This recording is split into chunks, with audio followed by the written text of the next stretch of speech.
And we're going to start with the big one right out of the gate. The Colts get lost in the sauce, trading 2 first-round picks and Adonai Mitchell to the New York Jets for Sauce Gardner to come over and be cornerback number 1. And yeah, I'm still not even really sure what to think about this one because he's 25 years old and a 2-time All-Pro. I know he only has 3 career picks, but that's because you don't throw at him. And then when you do, it doesn't really work. I mean, he hasn't given up 2 completions in a game all season, if I'm not mistaken. The advanced, not quite Revis-esque, but in that kind of that similar vein of like, you just don't really throw his way. So the stats don't really light it up. A few more holding penalties this year. A little bit more press man they've been playing with Aaron Glenn there. So he has to get hands on people, which I think is not his strength. I think he's better off man where he can read and react a little bit better. But well, that's a whole different episode. We won't dive too bad into that one. But we'll start with you. What's our first reaction on this trade, like both from the Colts perspective and the Jets perspective? Well, let's start with the Colts perspective because I think we all went in this year not knowing what to expect from the Colts. Obviously, yeah, it was low is a nice way to put it. I was just not going to give any expectations is the best way to put it for me because you didn't know, right? Obviously, everything with Jim Irsay's passing, the family taking over, the controversy there, and that conversation, the quarterback controversy early on. Will it be AR? Will he come back healthy? Will he be good enough? Him getting benched, Daniel Jones coming in. It's like, all right, this is a lot happening right now. We don't know what to expect. Jonathan Taylor coming off a bad year. The injuries to the offensive line last year really deterring a lot of things going forward. And now you look at this team and you're like, oh, they're going for it. Oh, like, wagon. They're really going for it. Alec Pierce looks fantastic as a deep option. Michael Pittman still looks really good as a number 1.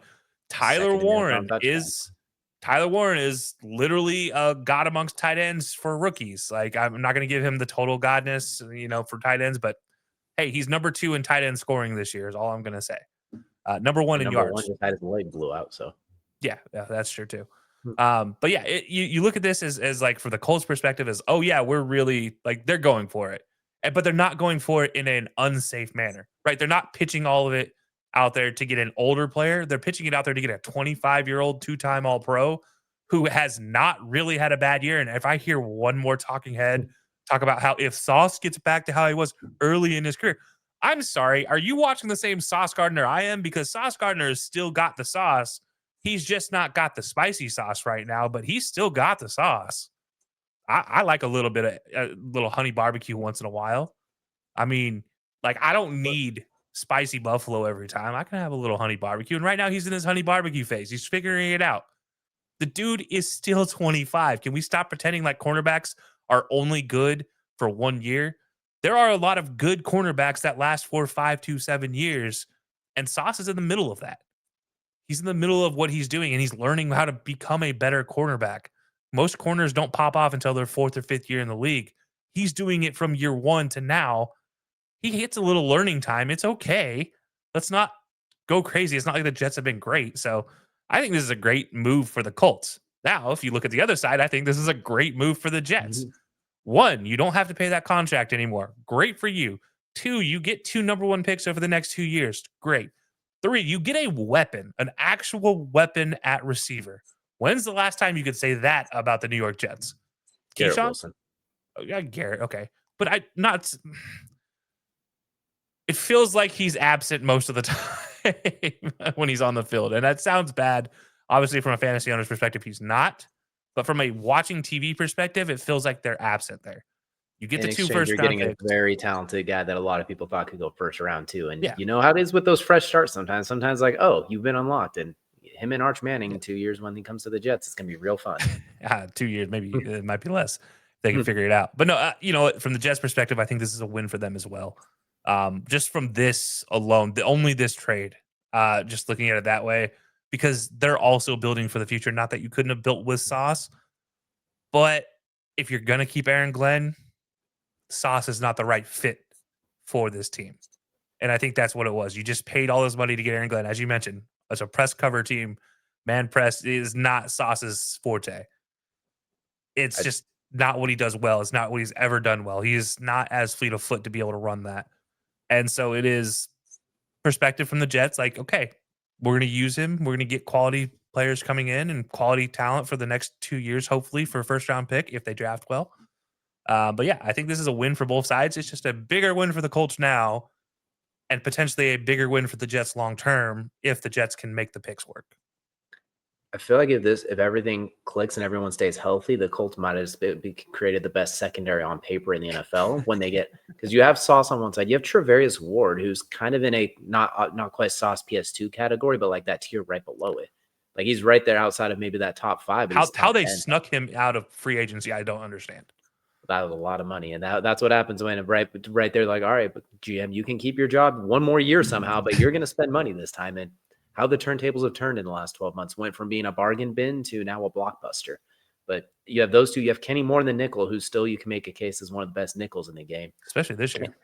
Exactly. Cam Bynum and Nick Cross at safety. Cam Bynum, we know what he can do outside of the celebrations. He is a natural ball hawk. Nick Cross is a torpedo. I think they went from a position of weakness to strength really quickly just because of what you can provide. Lou Anarumo is going to have a whole lot of fun with that because you, in certain cases, you'd be like, you know what, Sauce, just chase that guy around. The other 10 of us are going to do some weird, goofy stuff. Like maybe it'll be a cover 3, except for you. You're just playing man on whoever it might be. Like you chase Rashee Rice around when they play the Chiefs. Everyone else, we're going to drop into a very unique coverage. It gives them a lot of versatile pieces. The corners don't have to move because you can just literally put them on their sides. Like, all right, go line up on Ward or line up on Sauce, put them in the slot and deal with Kenny Moore. It opens things up, and I think it also shows that they're going to stick with Daniel Jones. And I feel like his contract extension is coming because you don't give away those type of assets if you're not comfortable with your quarterback per se. Yeah. So either that or they really are banking on AR taking a leap next year, but he gets hurt during warmup, so they might want to be careful with that one. So, and I think it's meant to take a little bit of pressure off the offense as well, just having the defense like that. So I think it's a great move. I always forget Sauce is like 6'3" as well. Like I know he's lengthy, but I always picture him at like 6'4", but he's really 6'3". So he's helps a lot with getting dunked on when you have to deal with some of those tight ends being split out and things like that. So I think that provides a new element, helps the pass rush, which is always hit or miss. And then for the Jets,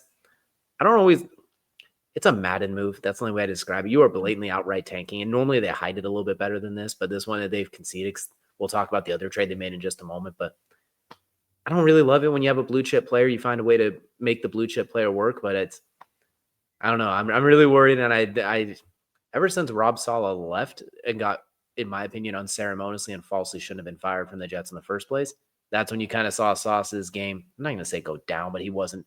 It was, like you said, it was more honey barbecue Asian zing than blazing buffalo at that point. Yeah. I think there is something to coaching and scheme when you use your best players. So that's, and at the same time, we're going to skip. This is a good move for both of them. If the Jets can make those late 20s, you presume, picks work, along with their not late 20s own picks that they will have, I think they're in position to do something for sure. I think there's an opportunity to rebuild if they you still have to hit the right guys. It's still a lottery ticket in the draft at the end of the day.